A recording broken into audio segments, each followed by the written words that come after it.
안녕하십니까. 전하태 교수입니다. 이번 시간은 여러분들 교재 두 번째 대교이온 물질부터 공부를 하도록 하겠습니다.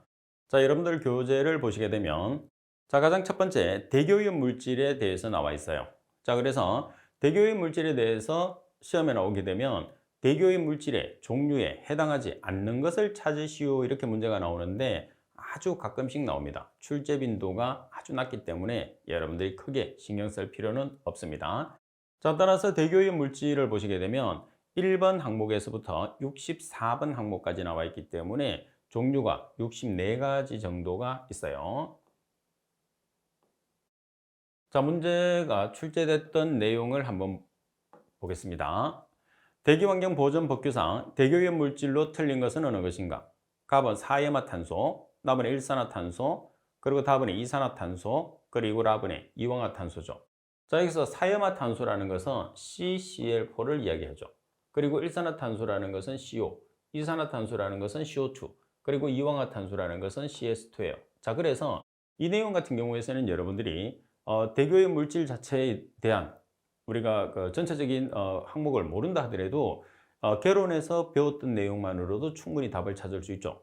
자, 여기서 독성을 나타내지 않는 물질은 대교의 물질이 아니에요. 그죠? 그래서 많은 양을 이제 우리가 실내에서 많은 양이 존재한다 하더라도 독성을 가지지 않는 물질이 뭐가 있죠? 그렇죠. CO2라는 이산화탄소가 있어요. 따라서 이산화탄소는 대기오염 물질에 해당하지 않습니다. 따라서 답은이 정답이죠. 자, 그리고 두 번째, 특정 대기 유해 물질입니다. 자, 특정 대기 유해 물질 같은 경우에서는 시험에서 자주 출제가 돼요. 그래서 지금 종류에 보면 1번 항목에서 35번 항목까지 있기 때문에 35가지 종류가 나와 있는데 전체적으로 어떤 물질이 있는지는 살펴봐야 돼요. 그래야지 시험에 나왔을 때 우리가 답을 찾아낼 수가 있습니다. 1번 항목에 보면 카드뮴 및 그 화합물, 2번에 시아나수소, 3번에 남 및 그 화합물, 4번에 폴리염화비페닐, 폴리염화비페닐을 PCB라고 이야기합니다. PCB.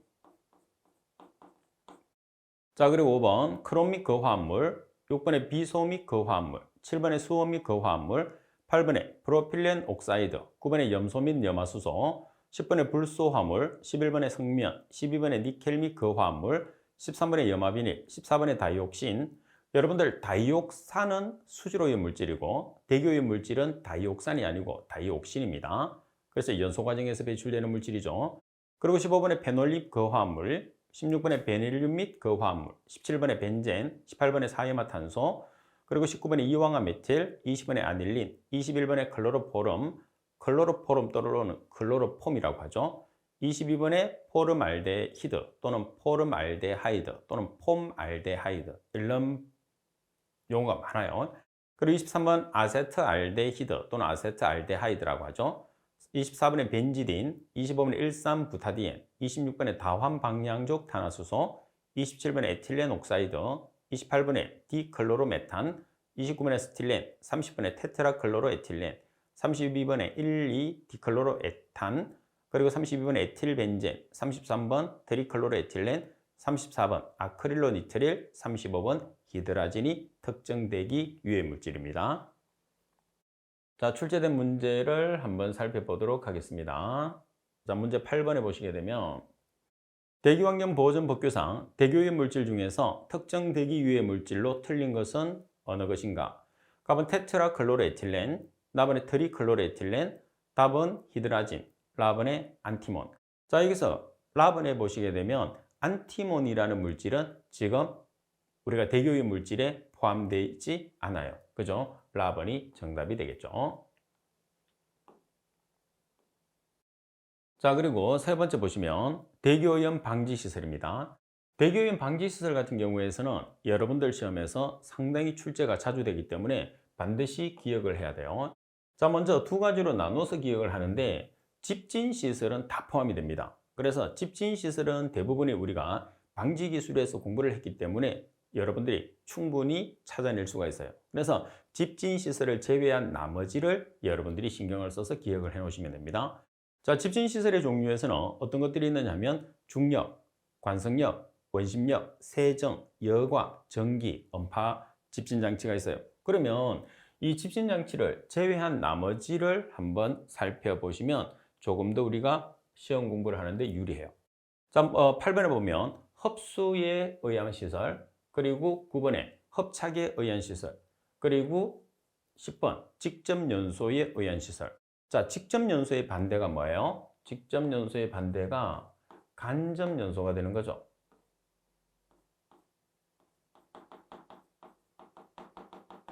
자, 그러면 여기서 여러분들 간접 연소라는 것은 있을까요? 없을까요?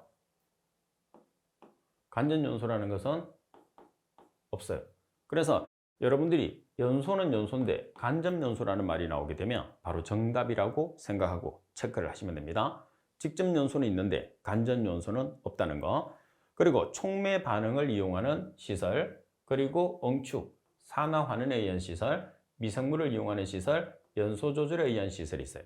그래서 여기에 보시면 여러분들이 특히 신경을 쓰셔야 되는 부분이 연소입니다. 연소. 그래서 연소에 관계되는 게 두 개가 있죠. 직접 연소라는 말이 있고 연소 조절이라는 말이 있어요. 그래서 직접 연소, 연소 조절. 그렇지만은 간접 연소라는 내용은 없다는 것을 꼭 여러분들이 숙지를 해주시면 돼요. 자, 그리고 흡수나 hợp착 이런 내용들도 우리가 방지 기술에서 배웠잖아요. 그죠? 촉매를 이용하는 내용도 배웠고 산화 환원의 애수도 배웠고. 그러면 우리가 수질하고 조금 헷갈릴 수 있는 내용이 있는데 미생물이나 산화 환원이나 촉매를 이용하는 것들은 전부 다 수질이라고 생각할 수가 있어요. 그렇지만은 대기에서도 촉매를 이용을 해서 처리를 하죠. 그 다음에 산화 환원 반응을 이용을 하고 미생물을 이용을 해요. 그래서 말씀드린 것처럼 집진 시설을 제외한 나머지를 여러분들이 기준을 해서 공부를 해 놓으시면 조금 더 쉽게 답을 찾을 수 있고, 특히 이제 오답으로 많이 나오는 부분이 연소니까 직접 연소는 우리가 처리하는 대교오염 방지 시설에 해당하겠지만은 간접 연소라는 것은 대교오염 방지 시설에 해당하지 않는다는 것을 꼭 기억을 할 수 있도록 하십시오. 자, 그리고 가끔씩 비고 부분에서도 시험에 나올 수 있는데 방지 시설에서는 대교오염 물질을 포집하기 위한 후드가 있습니다. 그리고 대교오염 물질을 통과시키는 관로를 덕트라고 해요. 그리고 오염 물질을 이송시키기 위한 송풍기 및 각종 펌프 등의 방지 시설에 딸린 기계나 기구류를 포함을 하는데, 여기 보시면 예비용을 포함을 하느냐 포함을 하지 않느냐가 오답으로 상당히 자주 출제될 수 있어요. 그러면 이 내용에서 오답으로 출제를 하려고 하면 기계나 기구류 등을 포함을 하는데 예비용은 제외한다 이렇게 문제가 나올 수 있겠죠. 그래서 예비용을 제외한다 이렇게 문제가 나오면 그 문구는 틀린 문구가 된다는 것을 꼭 숙지를 해야 돼요. 특히 여러분들이 법규 같은 경우에서는 제외 포함이라는 말이 상당히 많거든요. 그래서 그런 단서들이 대부분이 오답으로 출제될 수 있는 내용이기 때문에 여러분들이 공부하면서 더욱더 그런 내용에 신경을 써서 공부를 해 주셔야 됩니다. 자, 그러면 문제 9번을 살펴보도록 하겠습니다. 문제 9번에 보시면 대기환경보존법규상 대기오염 방지 시설로서 틀린 것은 어느 것인가? 단 그 밖의 경우는 제외한다고 되어 있어요.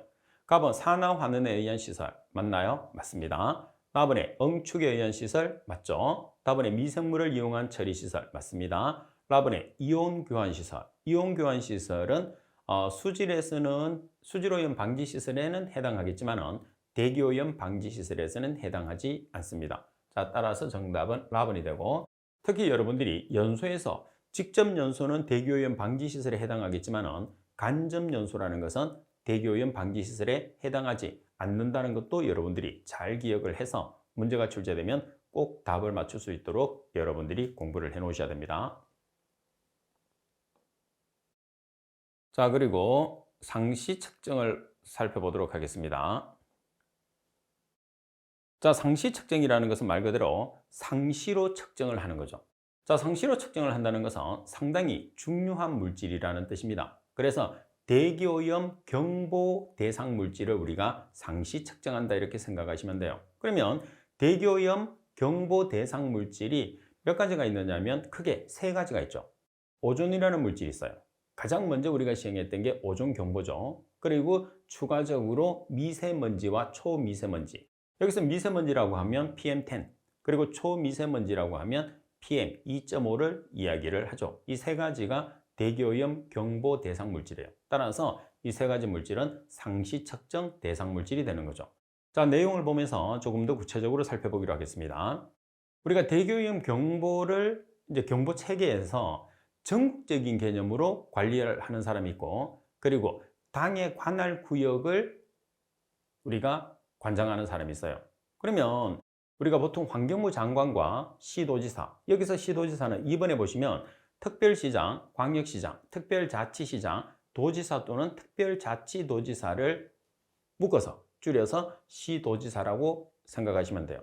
그러면 전국적인 개념, 전국적으로 전국을 우리가 관할하느냐, 아니면 해당 관할 지역을 관할하느냐, 두 가지로 나눈다면 당의 관할 지역 같은 경우에서는 그 지역에 있는 사람이 관장을 해야지 가장 빠르고 정확하게 판단을 하겠죠. 그래서 관할 구역이라고 하면 시도지사, 반면에 전국적인 개념이라고 하면 환경부 장관이 관장을 한다고 생각하시면 됩니다. 자, 따라서 먼저 1번에 보시면 환경부 장관은 전국적인 대기오염 및 기후 생태계 변화 유발 물질의 실태를 파악하기 위해서 환경부령으로 정하는 바에 따라 측정망을 설치하고 대기오염도 등을 상시 측정해야 된다고 그랬어요. 그래서 환경부 장관은 전국적인 개념입니다. 자, 반면에 특별시장이나 광역시장, 특별자치시장, 그리고 도지사 또는 특별자치도지사, 우리가 줄여서 시도지사라고 하겠습니다. 자, 시도지사는 해당 관할 구역 안에 대기오염 실태를 파악하기 위해서 환경부령으로 정하는 바에 따라서 측정망을 설치하여 대기오염도를 상시 측정하고 그 측정 결과를 환경부 장관에게 보고해야 된다, 이렇게 나와 있죠. 자, 따라서 정리를 하게 되면 전국적인 개념의 대기오염도를 상시 측정하는 사람은 환경부 장관, 그리고 해당 관할 구역 안에 대기오염 실태를 파악하는 사람은 시도지사라는 것을 꼭 기억을 해 주셔야 돼요. 자, 그리고 3번 대기오염 경보의 대상 지역. 자, 대기오염 경보에 해당하는 대상 지역, 대상 오염 물질, 발령 기준, 경보 단계 및 경보 단계별 조치 사항이 있어요. 자, 그럼 이 내용은 상당히 중요하잖아요. 대기오염 경보에 해당하는 어느 지역을 선택을 할 것이냐, 어떤 오염 물질을 할 것이냐, 발령 기준, 경보 단계, 경보 단계별 조치 사항. 그래서 상당히 중대 사항이에요. 따라서 상당히 중대 사항은 우리가 대통령령이나 환경부령 중에서 대통령령으로 정합니다. 그래서 지금부터는 여러분들이 구별했을 때 우리가 지난 시간에 배웠던 대기환경보전법에서 정의하는 용어의 정의들은 전부 다 환경부령으로 제정이 된다고 그랬어요. 그렇지만은 지금부터는 여러분들이 중대 사항에 따라서 대통령령으로 정할 수도 있고 환경부령으로 정할 수도 있기 때문에 이 두 가지가 헷갈리지 않게끔 정확하게 공부를 해 주셔야 됩니다. 따라서 대기오염 경보에 관계되는 내용은 누구의 명령으로 정하느냐 하면 대통령령으로 정한다는 것을 꼭 기억을 해야 돼요. 만약에 이 내용에서 오답으로 출제하게 되면 대통령령 대신에 환경부령으로 문구를 바꿔서 오답으로 출제를 하게 된다는 거 꼭 기억하십시오. 자, 문제 10번을 보겠습니다. 자, 문제 10번을 보시게 되면 대기환경보전법규상 대기오염 경보 발령 시에 포함되어야 되는 사항으로서 가장 거리가 먼 것은 기타 사항은 제외한다, 이렇게 나와 있죠. 자, 가번 경보 단계, 나번 경보 대상 지역, 답은 경보 단계별 조치 사항, 라번에 경보 대상 기간. 경보 대상 기간은 없어요. 그죠? 따라서 라번이 정답. 자, 그러면 이런 우리가 대기오염 경보 발령 시에 포함되어야 되는 사항은 누구의 명령으로 정한다고 그랬죠? 환경부령이 아니고 대통령령으로 정한다고 이야기를 했어요. 반드시 여러분들이 숙지를 해 주셔야 됩니다. 자, 그리고 4번 대기오염 경보의 대상 지역은 지역 중에서 특별시장, 광역시장, 특별자치시장, 도지사 또는 특별자치도지사, 줄여서 시도지사라고 이야기하겠습니다. 시도지사가 필요하다고 인정해서 지정하는 지역으로 하게 됩니다. 자, 그러면 5번에 보시면 우리가 대기오염 경보에 대상 오염 물질이 있어요. 자, 이 대상 오염 물질은 환경정책기본법에 따라서 환경 기준이 설정된 오염 물질 중에서 선정이 돼야 돼요. 그러면 아무리 그 물질이 중요한다 하더라도 환경정책기본법에 따른 환경 기준이 설정되어 있지 않는 물질은 우리가 경보 대상 물질로 지정할 수가 없다는 뜻입니다. 자, 그러면 어떤 물질을 우리가 대상 오염 물질로 정하느냐 하면 세 가지가 있다고 그랬죠. 자, 세 가지가 있는데 가장 먼저 지정이 된 것은 오존입니다. 오존. 그래서 오존이 지정되고 난 다음에 미세먼지와 초미세먼지가 지정이 되었어요. 자, 미세먼지는 PM10, 초미세먼지는 PM2.5, 오존은 O3라고 하죠. 그래서 지금 대기오염 경보 대상 물질은 세 가지, 오존, 초미세먼지와 미세먼지 세 가지라는 것을 꼭 기억을 할 수 있도록 하십시오.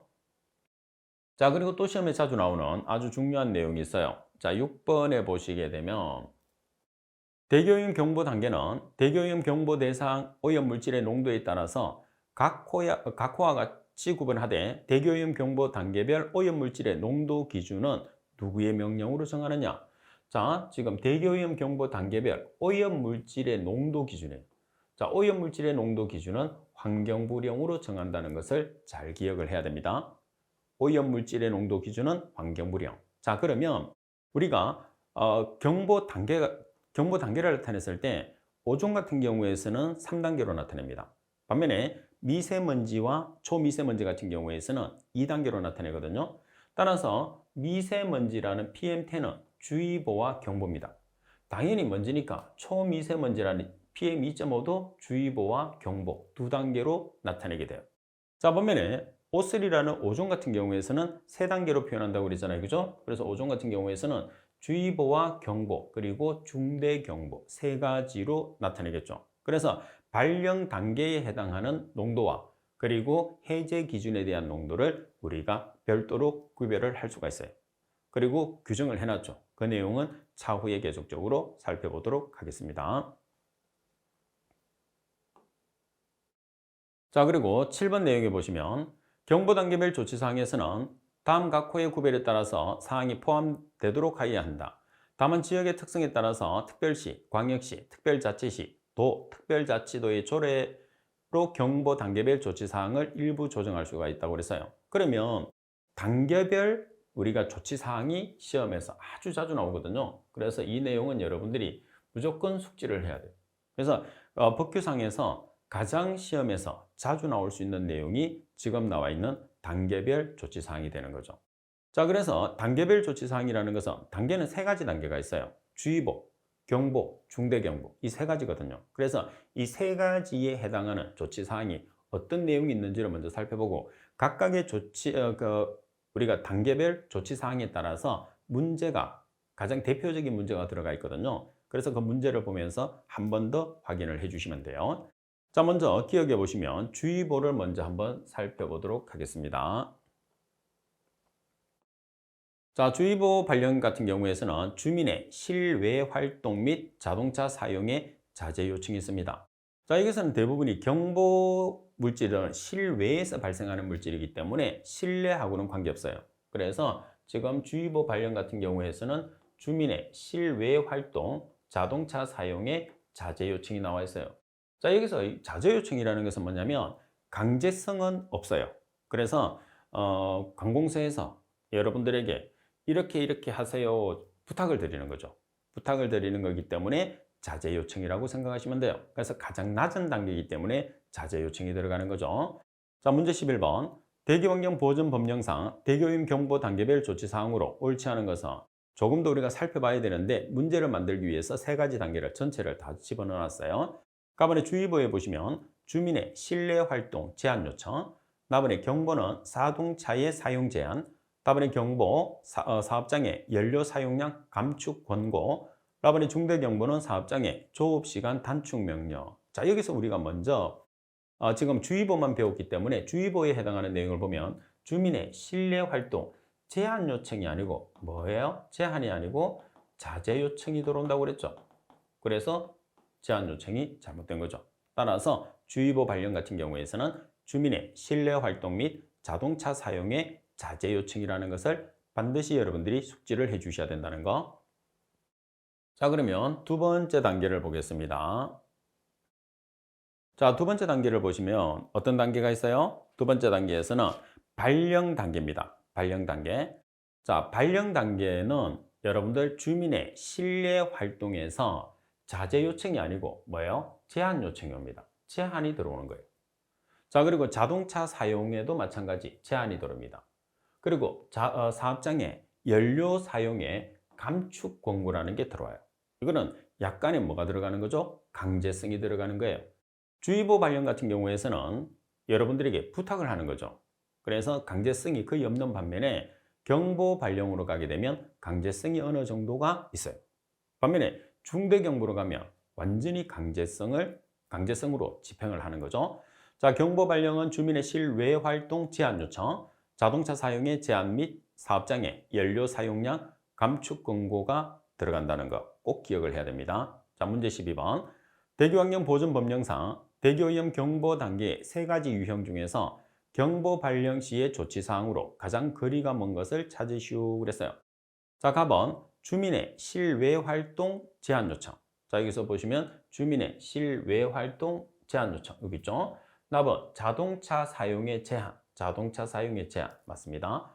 답은 사업장의 연료 사용량의 감축 권고 맞습니다. 그리고 사업장의 조업시간 단축 명령. 여기서 단축 명령이라는 것은 강제로 이행을 하는 거죠. 그래서 중대경보에 해당하기 때문에 라번이 정답이 되겠습니다. 자, 따라서 지금까지 주의보와 경보 발령에 해당하는 조치사항에 대한 내용과 문제를 살펴봤고, 자, 세 번째는 마지막으로 중대경보에 대해서 살펴보도록 하겠습니다. 자, 중대경보 발령 같은 경우에서는 주민의 실내 활동에서 금지 요청이 들어와요. 그래서 우리가 자제 요청, 제한 요청, 금지 요청. 그러니까 가장 강제성이 강하다. 이렇게 여러분들이 보시면 되겠죠. 그리고 자동차 통행 금지가 됩니다. 통행 금지. 그리고 사업장의 조업 시간의 단축 명령이 들어오는 거죠. 그래서 지금 보시다시피 중대경보 발령 같은 경우에서는 아주 강제성이 커요. 그래서 이 강제성에 의해서 여러분들이 무조건 따라줘야 되겠죠. 만약에 이 강제성에, 이 조치사항에 따라주지 않으면 과태료 같은 경우가 이제 내려지겠죠. 그래서 가장 엄격하게 조치사항이 규제가 되고 있습니다. 중대경보 발령은 주민의 실외 활동 금지 요청, 자동차의 통행 금지 및 사업장의 조업시간 단축 명령이라는 거. 자, 문제를 보겠습니다. 대기환경 보존 법령상 대기오염 경보 단계 중에서 중대경보 발령 시에 조치사항만으로 옳게 나열한 것은, 자, 지금은 세 번째 단계, 가장 엄격한 단계가 되는 중대경보 발령입니다. 자, 가번 자동차 사용의 자제 요청, 사업장의 연료 사용량 감축 권고, 나번 주민의 실외 활동 및 자동차 사용의 자제 요청, 답은 자동차 사용의 제한 명령 및 사업장의 연료 사용량 감축 권고, 라번에 주민의 실외 활동 금지 요청. 자, 금지 요청. 사업장의 조업 시간 단축 명령. 자, 그러면 가장 강한 규제 사항이 중대경보라고 그랬으니까 중대경보에 해당하는 내용은 몇 번이 될까요? 라번이 되겠죠. 자, 그래서 계속적으로 설명드리는 내용이지만은 우리가 경보 단계별 조치 사항 같은 경우에서는 시험에서 상당히 자주 출제되는 내용이에요. 그래서 주의보, 경보, 중대경보 발령 시의 조치 사항은 여러분들이 무조건 기억을 해야 되고, 말씀드린 것처럼 주의보라고 하면 자제 요청이 주로 들어오는 거죠. 그리고 경보는 제한, 그리고 중대경보는 금지로 이어지기 때문에 문구 자체만 여러분들이 잘 이해를 하시게 되면 보다 쉽게 문제를 맞출 수가 있습니다. 자, 그리고 측정망의 종류를 한번 살펴보도록 하겠습니다. 자, 측정망의 종류는 두 가지로 우리가 나타낼 수가 있어요. 그죠? 수도권 대기환경청장, 그리고 국립환경과학원장, 그리고 한국환경공단이 설치하는 대기오염 측정망의 종류. 자, 그리고 시도지사가 설치하는 대기오염 측정망의 종류. 두 가지로 나타내니까 여러분들이 잘 기억을 하시고, 자, 그리고 수도권 대기환경청장이나 국립환경과학원장, 그리고 한국환경공단이 설치하는 대기오염 측정망의 종류를 정확하게 숙지를 하는 게 가장 중요하겠지만은, 시험에서 보면 다음 중에서 수도권 대기환경청장, 국립환경과학원장, 그리고 한국환경공단이 설치하는 대기오염 측정망의 종류가 해당하지 않는 것을 찾으시오. 이렇게 문제가 나올 거거든요. 그러면 오답으로는 시도지사가 설치하는 대기오염 측정망의 종류가 들어갈 거니까, 일단은 종류가 작은 게 뭐냐면 시도지사가 설치하는 대기오염 측정망의 종류가 작아요. 그래서 시도지사가 설치하는 대기오염 측정망의 종류를 먼저 기억을 하는 것이 가장 핵심이다. 이렇게 보시면 되는 거죠. 자, 따라서 내용을 하나씩 먼저 살펴보겠습니다. 수도권 대기환경청장, 국립환경과학원장, 한국환경공단이 설치하는 대기오염 측정망의 종류에 보시면, 자, 먼저 기억에 대기오염 물질의 지역 배경 농도를 측정하기 위한 교외 대기 측정망입니다. 자, 교외 대기 측정망. 그리고 대기오염 물질의 국가 배경 농도와 장거리 이동 현황을 파악하기 위한 국가 배경 농도 측정망이에요. 자, 그리고 도시 지역 또는 산업 단지 인근 지역의 특정 대기 유해 물질의 오염도를 측정하기 위한 유해 대기 물질 측정망이 있어요. 자, 여기에서 중요한 건 뭐냐면 중금속은 제외라고 돼 있어요. 그럼 중금속을 측정하는 측정망 같은 경우에서는 누가 측정하느냐 하면 시도지사가 측정을 하게 되죠. 따라서 시도지사가 측정하니까 중금속은 제외 이렇게 나오는 거죠. 그래서 문구 자체에서 중금속을 포함한다는 말이 나오게 되면 틀린 문구가 되는 거죠. 자, 그리고 리얼 도시 지역의 휘발성 유기화합물의 농도를 측정하기 위한 광화학 대기오염 물질의 측정망입니다. 광화학 대기오염 물질의 측정망. 미염의 산성 대기오염 물질의 건성 및 습성 침착량을 측정하기 위한 산성 강화물 측정망. 기후 생태계 변화 유발 물질의 농도를 측정하기 위한 지구 대기 측정망. 그리고 장거리 이동 대기오염 물질의 성분을 집중 측정하기 위한 대기오염 물질 집중 측정망. 그리고 초미세먼지. 여기서 초미세먼지라는 것은 PM2.5를 초미세먼지라고 하죠. 자, 초미세먼지의 성분 및 농도를 측정하기 위한 미세먼지 성분 측정망이 있어요. 그래서 전체적인 문구를 여러분들이 다 기억은 할 수 없어요.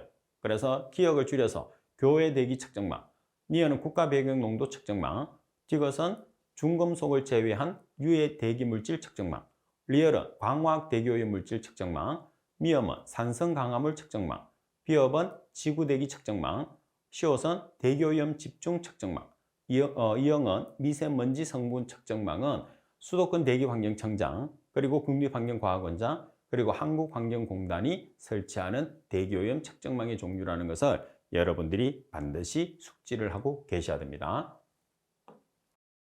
자, 문제 14번을 살펴보도록 하겠습니다. 자, 문제 14번에 보시게 되면 대기환경보전법규상 수도권 대기환경청장, 국립환경과학원장 또는 한국환경공단이 설치하는 대기오염 측정망의 종류로 틀린 것은 어느 것인가? 가번의 기후 생태계 변화 유발 물질의 농도를 측정하기 위한 지구 대기 측정망. 그리고 나번 도시 지역의 휘발성 유기화합물 등의 농도를 측정하기 위한 광화학 대기오염 물질 측정망. 답은 대기 중의 중금속 농도를 측정하기 위한 대기 중금속 측정망. 4번에 대기오염 물질의 지역 배경 농도를 측정하기 위한 교외 대기 측정망. 자, 여기서 여러분들이 중요한 게 하나 있어요. 그죠? 그래서 수도권 대기환경청장이나 국립환경과학원장, 한국환경공단이 설치하는 대기오염 측정망의 종류에서는 뭐가 제외되는 거죠? 중금속이 제외되죠. 왜 중금속이 제외된다고 그랬어요? 중금속은 누가 측정을 하죠? 시도지사가 측정을 하기 때문에 중금속은 제외다 이렇게 보시면 되죠. 자, 그리고 두 번째, 특별시장이나 광역시장, 특별자치시장, 도지사 또는 특별자치도지사, 줄여서 우리가 시도지사라고 하겠습니다. 자, 시도지사가 설치하는 대기오염 측정망의 종류를 보시면 세 가지가 있는데 도시지역의 대기오염 물질의 농도를 측정하는 도시대기 측정망, 그리고 도로변의 대기오염 물질의 농도를 측정하기 위한 도로변 대기 측정망, 그리고 대기 중에 중금속 농도를 측정하기 위한 대기 중금속 측정망, 이 세 가지예요. 그래서 여러분들은 이 세 가지를 정확하게 기억을 하고 계시면 수도권 대기환경청장이나 국립환경과학원장, 한국환경공단이 설치하는 대기오염 측정망의 종류와 비교를 할 수 있는 거죠. 반드시 정리를 해서 꼭 비교를 해서 맞춰주셔야 됩니다. 그래서 말씀드린 것처럼 시도지사가 설치하는 대기오염 측정망의 종류가 세 가지밖에 되지 않기 때문에 이 세 가지를 먼저 숙지를 하시고 수도권 대기환경청장이나 국립환경과학원장, 한국환경공단이 설치하는 대기오염 측정망의 종류를 공부를 하시는 것이 효율적으로 공부할 수가 있습니다. 자, 문제 15번을 볼게요. 대기환경보전법규상 시도지사 등이 설치하는 대기오염 측정망에 해당하는 것은 어느 것인가? 자, 시도지사가 설치를 합니다. 가번 대기오염 물질의 지역 배경 농도를 측정하기 위한 교외 대기 측정망. 답은 기후 생태계 변화 유발 물질의 농도를 측정하기 위한 지구 대기 측정망.